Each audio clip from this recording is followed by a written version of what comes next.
Paula, one of the very interesting painting at the fair is this Milton Avery from 59. So it was a special period.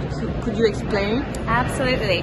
The late 50s was a period in which Avery and his wife Sally would go and spend the summers in Providence, Rhode Island, alongside Vernon Newman and Mark Rothko, Adam Gottlieb. It was particularly Gottlieb and Newman at that time, and they would paint in the sand dunes. They would paint for days at end, and this is when Avery actually went into the store in town that his friends were purchasing their larger scale canvases, and said to the owner of the paint store, "I want to paint big like the Abstract Boys." And but it's almost abstract, right? It is. It's when he starts to push to the edge of abstraction, and this moment was incredibly important for Avery.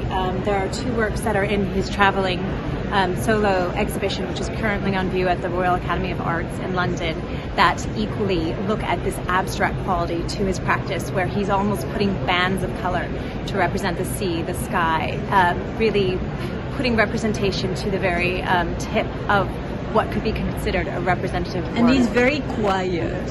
It's quiet, it's subtle. There's the color on this painting has many different layers of color, and there's a wonderful story about this work as well.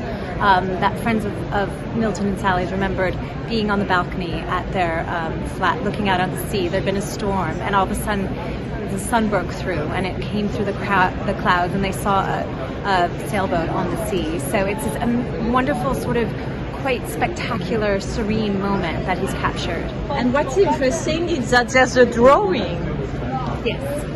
related to it. It's very special to have a pairing of both the work on paper and a painting from this time period, and we're delighted to be able to present it together.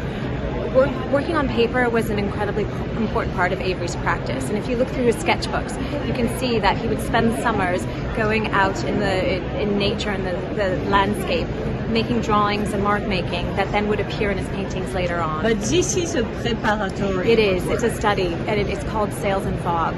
So it's very exciting to have both works together. And to you show sell them together. They are sold as a pair. Yes. Merci. Thank you.